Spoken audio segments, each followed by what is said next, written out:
encore les questions. As-tu demandé la résidence permanente après avoir obtenu ton diplôme? Chose que c'est des démarches que j'ai entrepris. Je n'en parle pas pour l'instant parce que ça n'a pas encore abouti. Et puis je n'aime pas parler des projets en cours tant que ce n'est pas terminé. Mais oui, c'est quelque chose que tu peux faire si tu y penses. Tout est vraiment au cas par cas quand il s'agit de tout ce qui est immigration, Canada, etc. C'est vraiment au cas par cas, donc pour l'instant je peux pas vraiment en parler. Est-ce que tu as des frères et sœurs? Non, je n'ai pas encore. Je n'ai pas de frères et sœurs. Qui sait, peut-être que j'en aurai un jour, mais non, je n'ai pas de frères et sœurs. Je suis enfant unique.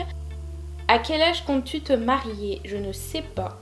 C'est pas quelque chose que tu prévois vraiment. Alors, à cet âge-là, je vais me marier. Je ne sais pas. C'est quand le moment sera venu, je me marierai.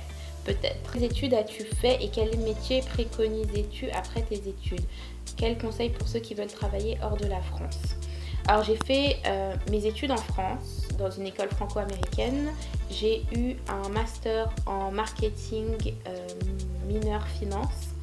Et ensuite, donc, j'ai immigré à Toronto où j'ai travaillé en finance.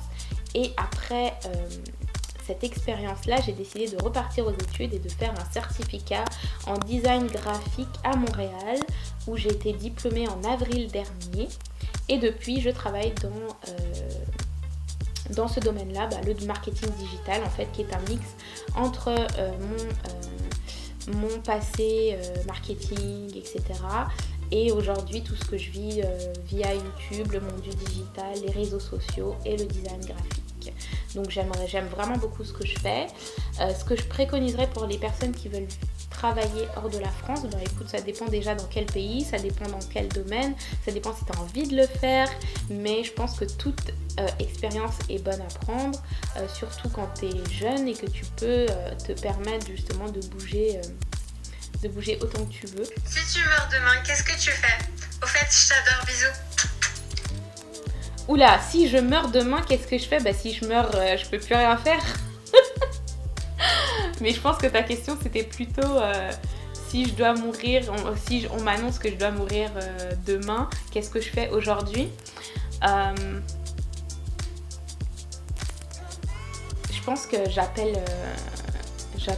toutes les personnes qui me sont chères et je leur parle, je leur dis tout ce que j'ai sur le cœur.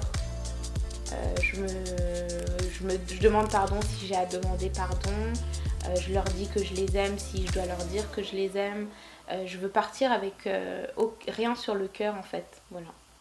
Et moi aussi je t'adore. Bisous. T'es trop mignonne en plus dans ta vidéo. Comment ça se fait que je travaille à Montréal et que je voyage autant pour le BeautyTube?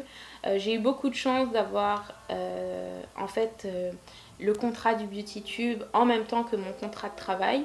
Donc j'ai pu négocier en fait avec mon employeur actuel de voyager justement dans le cadre de ma formation avec le BeautyTube, étant donné que plus ou moins ça rentre dans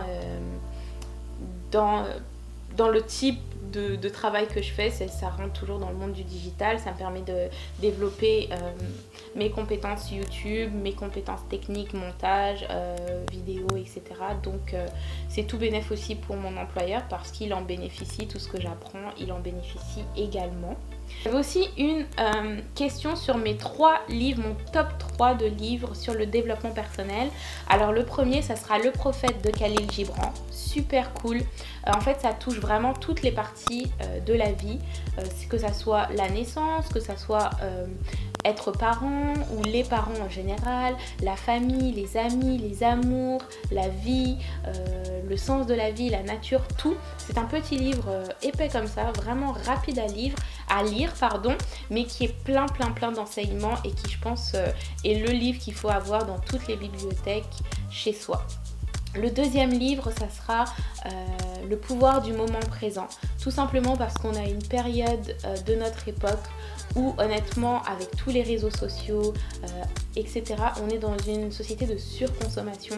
On ne sait plus prendre le temps d'apprécier les choses, d'apprécier les moments que l'on passe avec les gens, etc. Donc ce livre un peu nous ramène à la réalité et nous pousse un peu à voir les choses différemment, à voir une vision différente de la vie et des moments moments qui sont importants pour nous. Donc voilà, c'est un livre qui m'a beaucoup aidé dans le développement personnel ces dernières années.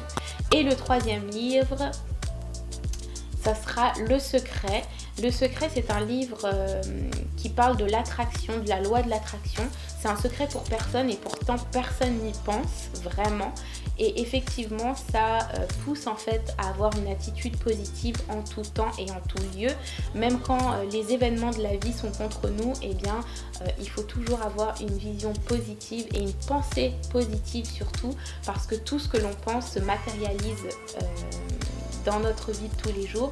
Donc plus tu es positive et plus ta vie, ton entourage, tes actions seront positives, plus tu es négative et que tu vois tout noir, et plus malheureusement tu vas avoir des accumulations d'expériences de vie un peu plus négatives malheureusement. Donc voilà, c'est ça mon top 3. J'espère que cette vidéo vous a plu. En tout cas, moi, ça m'a permis de partager avec vous, de me remettre un peu à jour et surtout de me présenter un peu plus à tous les nouveaux abonnés.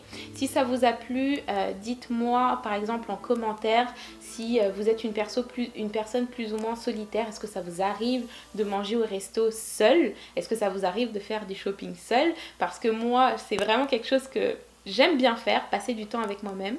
Et parfois ça choque mon entourage, mais je pense que c'est important, surtout en étant une femme, de passer du temps avec soi-même.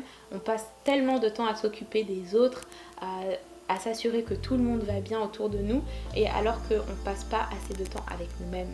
Donc voilà, dites-moi si c'est quelque chose que vous faites, ou quelles sont les choses bizarres que votre entourage trouve bizarres que vous faites, mais qui pour vous est totalement normal. Voilà, merci beaucoup d'avoir regardé, n'oubliez pas de vous abonner, et je vous dis à très bientôt pour une nouvelle vidéo. Bye!